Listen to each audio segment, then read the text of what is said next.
नमस्कार मंडळी. आज आपण श्री मनाचे श्लोक यामधील जो 50वा श्लोक आहे त्याचा अर्थ बघणार आहोत.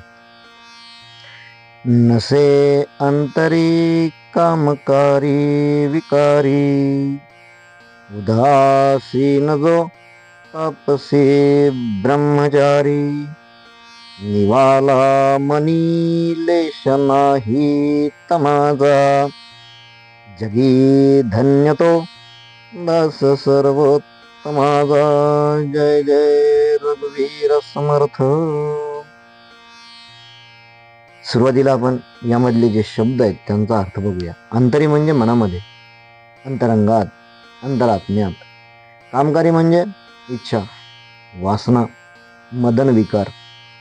विकारी म्हणजे विकृती उत्पन्न करणारा, मनोवृत्ती क्षुब्ध करणारा. उदासीन म्हणजे विरक्त, तटस्थ. तापसी म्हणजे तपश्चर्या करणारा. ब्रह्मचारी म्हणजे निश्चितच कामवासनेपासून दूर राहणारा. न्यूने म्हणजे शांत होणे, थंड होणे, शमणे. लेश म्हणजे अल्प, अंश, सूक्ष्म भाग. तम म्हणजे अंधार, अज्ञान, मोह, अविचार, क्रोधाचा आवेश आणि उन्माद. आता प्रस्तुतचा श्लोक जो आहे तो श्लोक म्हणजे मला असं वाटतं की ती स्थितप्रज्ञाची जणू काही यांनी लक्षणं लिहिलेली आहेत की काय, अशा प्रकारचा हा श्लोक आहे. बरोबर आहे ना, की जसं स्थितप्रज्ञ असतो, नसे अंतरी कामकारी विकारी, उदासीन जो तापसी ब्रह्मचारी. पण इथे ब्रह्मचारी हा एक सुद्धा शब्द आलेला आहे. आता यामध्ये माणसाच्या मनामध्ये अनेक प्रकारची विकृती निर्माण करणाऱ्या कामवासना ज्या असतात त्या त्याच्या मनामध्ये येत असतात आणि त्यामुळे तो तपश्चर्या करू शकत नाही. याच्या उलट जो ब्रह्मचर्य व्रताचं पालन करतो, ज्याच्या मनात क्रोधाचा लवलेश सुद्धा उरत नाही व ज्याचे मन अत्यंत क्षोभरहित होत आहे, असा पुरुष हा सर्वोत्तम असून भगवंताचा जगातील उत्कृष्ट भक्त होय. आता काम या शब्दात कम हा धातू आहे. कम म्हणजे इच्छेने, प्रेम करणे, मोहित होणे, म्हणजे कामवासना. अशी कामवासना आहे. आणि जेव्हा मनाचा विषय येतो ना, तेव्हा मला माझे सद्गुरुनाथ पूर्णवादाचार्य परमपूज्य डॉक्टर रामचंद्र महाराज पारनेरकर यांनी जो एक ग्रंथ लिहिलेला 1975 साली, त्या ग्रंथाचं नाव आहे परिसरात. आणि या परिसरात ग्रंथामध्ये एकंदरीत 4 सत्र आलेले आहेत. त्या 4 सत्रापैकी 3रं सत्र जे आहे ना, त्याचं नाव आहे स्वभाव. आणि या स्वभाव या सत्रामध्ये एकूण 50 सूत्र पूर्णवादाचार्य परमपूज्य डॉक्टर रामचंद्र महाराज पारनेरकर यांनी लिहिलेली आहे. त्यापैकी एका सूत्रामध्ये ते मोठं छान सांगतात. ते असं सांगतात की विचार आणि विकार हे दोन्हीही याच मनाच्या भूमीवरती अंकुरित होत असतात. मात्र कशाला प्राधान्य द्यायचं ते मनुष्यानं ठरवावं. आणि त्यासाठी त्यांनी एक छान उदाहरण दिलेलं आहे की जगामध्ये अनेक प्रकारचे वृक्ष आहेत. आंबाही आहे आणि लिंबही आहे. तुम्ही आंबा लावा आणि लिंब लावा, कोणतंही झाड लावा, पाऊस पडतो, वसंत ऋतू येतो, वसंत ऋतू दोन्हींना मोहर फुटतो, त्यानंतर पुढे त्याला सुंदर अशा प्रकारची फळं येतात. आता कोणतं खायचं ते तुम्ही ठरवा. गोड आंबा खायचा की लिंबू खायचं हे आपण ठरवायचं असतं. त्याचप्रमाणे विचार सुद्धा मनात येतात आणि विकार सुद्धा मनात येतात. विचारांना जर तुम्ही प्राधान्य दिलं आणि त्याचप्रमाणे थोडासा जर सत्संगाला प्राधान्य दिलं, त्याचप्रमाणे जर तुम्ही समर्थांच्या श्री मनाचे श्लोक याचा जर अभ्यास कधी केला, तर निश्चितच माणसाची जी साधना असते ती एका वरच्या पट्टीपर्यंत पोहोचते. आणि म्हणून येथे दुसऱ्या त्याच्यात त्यांनी जे सांगितलेलं आहे ना, की उदासीन शब्दाला फार महत्वाचा अर्थ आलेला आहे. की उत म्हणजे श्रेष्ठ आणि आसीन म्हणजे बसलेला. पण हा कधी बसू शकतो? जेव्हा आम्ही विचारांना प्राधान्य देतो. आणि म्हणून देहाच्या द्वारा सुख घेण्याची प्रवृत्ती नाहीशी करून जो देवाच्या पायी स्थिर होतो तो खरा उदासीन. देवाच्या पायी स्थिर करायचं, मन देवाच्या पायी स्थिर करायचं. आणि यासाठी तर आम्हाला कदाचित पुराणांचा अभ्यास सांगितलेला आहे ना. पुराणांचा अभ्यास का करायचा असतो? अनेक प्रकारचे आपण 18 पुराण असं समजू. मी सुद्धा माझ्या याच यूट्यूब चॅनलवरती तुम्ही माझं शिवपुराण, श्रीमद भागवत, मनाचे श्लोक, श्रीहरी विजय गणेश पुराण याच यूट्यूब चॅनलवरती आलेले आहेत. श्री व्यंकटेश विजय. का करायचा पुराणांचा अभ्यास?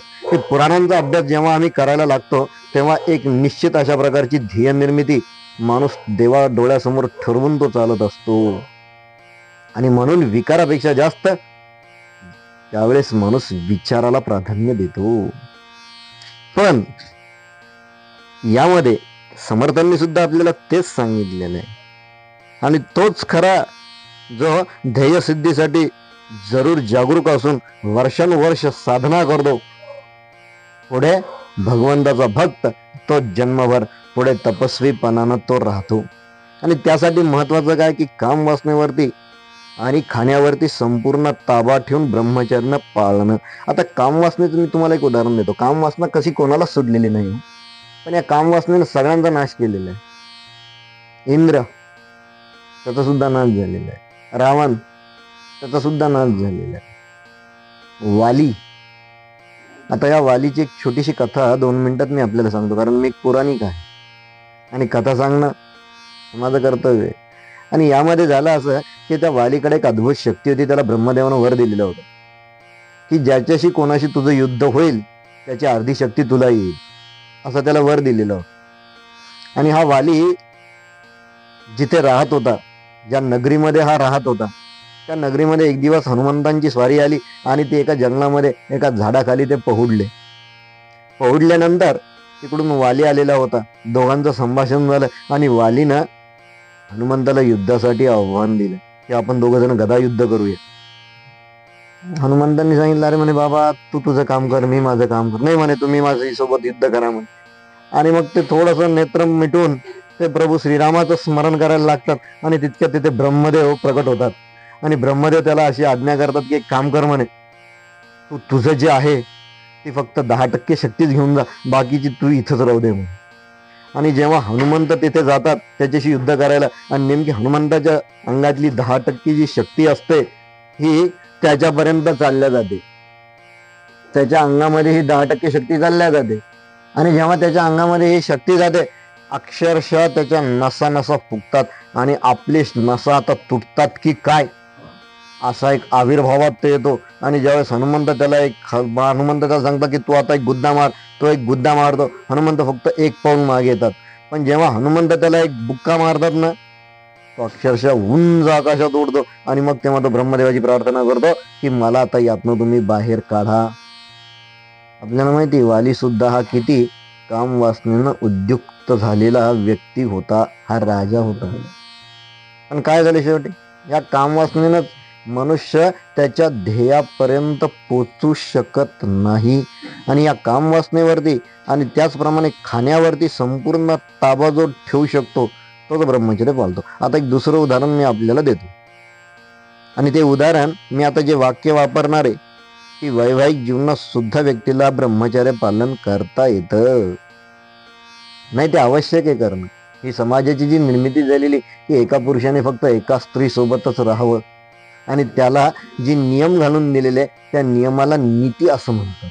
ही नीती आहे, ही जगण्यासाठी निर्माण झालेली नीती आहे की एका स्त्रीनं एका पुरुषाबरोबर किंवा एका पुरुषानं फक्त एका स्त्रीबरोबर ती राहणं, याला नीती असं म्हणतात.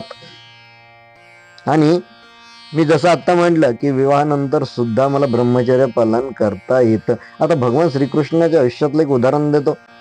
तुम्ही म्हणताल त्यांचं कशाला उदाहरण देतात, ते तर पूर्ण काम होते, पण त्यांच्या आयुष्यातलं एक उदाहरण मी आपल्याला देऊ इच्छितो. आपल्याला माहिती आहे की जेव्हा महाभारताचा शेवटचा टप्पा आला तेव्हा अश्वत्थामाने पांडवांचा पूर्ण वंश हा नाश होण्याकरता त्याने ब्रह्मास्त्र सोडलं. आणि ब्रह्मास्त्राला त्यानं कुठं पाठवलं की सुभद्रेच्या गर्भामध्ये जो अभिमन्यू होता ना, जो जन्माला येणार होता ना, तिकडे याने त्याची दिशा केली. आणि जसं भगवान श्रीकृष्णाला कळालं तसं भगवान श्रीकृष्णाने त्या गर्भामध्ये त्याच्या करंगळी एवढा दाह निर्माण केला आणि सांगितलं की मी जर खरोखर ब्रह्मचारी असेल तर हे ब्रह्मास्त्र निष्प्रभ होईल. आणि खरोखर ते ब्रह्मास्त्र तिथे निष्प्रभ झालं. आता तुम्ही म्हणाल असं कसं काय, श्रीकृष्णाला 16 सहस्त्र 108 पत्न्या होत्या. हा, पण तरीही ते ब्रह्मचारी होते ना. आता कसं काय त्याचा अनुभव तुम्ही घ्या. त्यानंतर झालेला की तम म्हणजे क्रोधाचा आवेश, उन्माद. आपल्याला माहिती आहे की क्रोधाची भक्ताच्या ठिकाणी जेव्हा क्रोध येतो, जेव्हा निर्माण होतो, तेव्हा त्या क्रोधाला संत मंडळी चांडाळ असं नाव देतात. तो चांडाळ असतो. आणि याच्यामुळे काय होतं की आत्मशांतीपर्यंत मनुष्य पोचू शकत नाही. आणि ज्याला आत्मशांती हवी असते, ज्याला भगवंताच्या अंतरंगामध्ये, आणि त्याचप्रमाणे भक्ताला सुद्धा भगवंताला आपल्या अंतरंगामध्ये जर कधी ठेवायचं असेल, सतत त्याचं नामस्मरण करायचं असेल, तर मनुष्यानं क्रोधरहित राहावं. आणि म्हणून की काय, त्यासाठी संत संग, सत्संग आणि संत साहित्यांचा अभ्यास हा सांगितलेला आहे. सद्गुरूंच्या कृपेने जेवढं कळालं तेवढं मांडण्याचा प्रयत्न केला. जय पूर्ण, जय जय रघुवीर समर्थ.